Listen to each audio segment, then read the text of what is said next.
you want us to put you in a taxi now, get you to the doctor?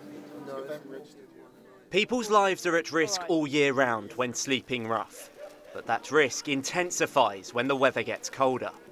When temperatures are forecast to plummet below freezing for 3 consecutive nights, a severe weather emergency protocol is activated.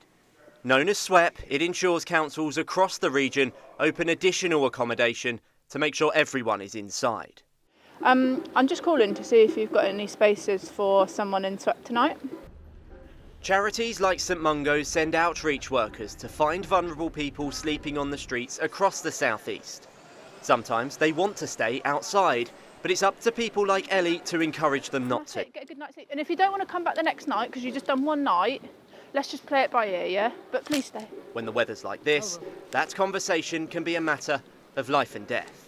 If you're experiencing rough sleeping and you are sleeping out in 0 or below temperatures, your life is at risk, and that's why we need to go out, we need to make offers to people and try and secure them, not just this period of accommodation, but longer term accommodation as well. The demand is growing, we know that rough sleeping numbers are on the rise, but that we don't always have the offer right there and then for people. So it's not that people don't want it, we just need to take the time to find it and make sure that there's enough for everybody. Some of the rough sleepers picked up by outreach teams are taken to private bed and breakfasts that have been turned into winter shelters for the next few months. Those staying are signposted to nearby day centres where they can get fed, watered and register for specialist support. Just had a sleeping bag, a few bits of clothing, that was it. Sleeping in the freezing cold, I wouldn't recommend it. This place is a godsend, really. Saved your life? Yep, I would go as far as that. Well, my partner who I had, we shared a flat. I lived in a flat for 5 years. She died. Stuart's life changed overnight. Not only did he have to cope with the loss of his partner, he soon lost his home too. And the flat was in her name, not mine. But I'd lived there 5 years with her. Landlord come round, homeless. I slept in a tent for a year in a farmer's field, close to my job. Lost my car failed its MOT, lost my job, lost my existence in the world itself. Luckily I've got all the people and the friendship from here, all the people that I come and sit with. It's just people that I like to sit with because I need people to be around me. I don't like being left on my own. The value of that intervention from charity volunteers can't be understated. For many people experiencing homelessness, it gives them purpose when they're at their lowest point in life. Sometimes, though, that intervention can come too late. Many do turn to drink and drugs. But substance abuse, along with other physical and mental health problems, can be both a cause and a consequence of being homeless, requiring the appropriate support. Registering to a GP can prove problematic, though, without an address, which is where Arch Healthcare comes in. A dedicated GP surgery in Brighton for more than 1,000 patients at different stages of homelessness. So Gary, is it, putting it bluntly, tragic that a service like yours is needed so much? Well, it is tragic. Every single incident of homelessness in a civilised society is a tragedy. And you know, our service is being overrun with need at the moment. We've got just these 3 treatment rooms that are at 100% occupancy all the time.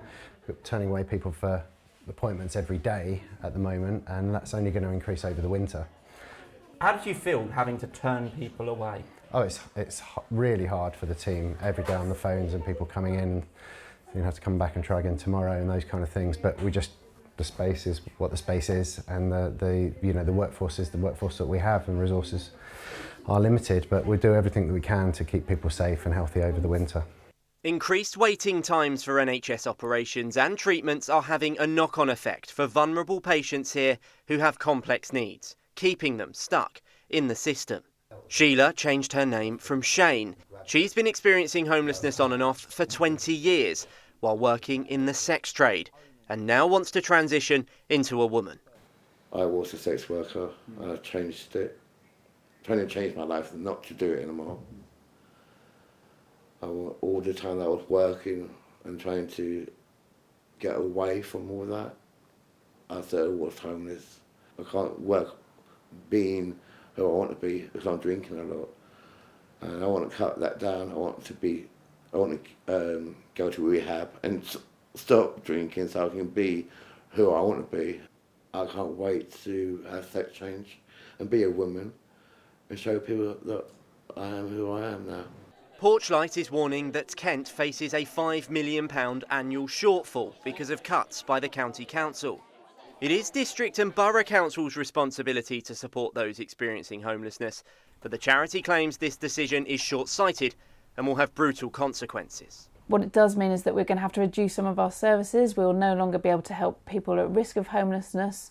The focus will be on those very complex individuals living on the streets. This hostel in Dover could close as a result, but some residents are stuck living here because private renting is too expensive.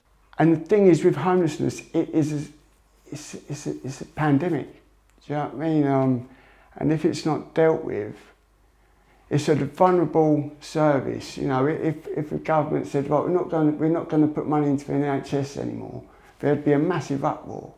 But because it's a homeless service and the nature of the clients that we have, like I described myself, their past traumas, their drug addiction, all that sort of stuff, they're not deemed as important. Kent County Council declined our request for an interview, but a spokesperson told us they are acutely aware of the vital need for support services for homeless people. Council budgets across the country are under considerable pressure, and this decision has not been taken lightly. They added that KCC will continue to fund the Homeless Connect service until March 2024. But ITV News Meridian has learnt that funding for that service is already at 60% of what it was 2 months ago, as it gets wound down. The government is giving councils across the UK £315 million in grants to help people who are homeless or those at risk of losing their home in finding a new one. But charities fear that without more affordable housing, the human cost of this crisis will be even greater. Coshan, ITV News.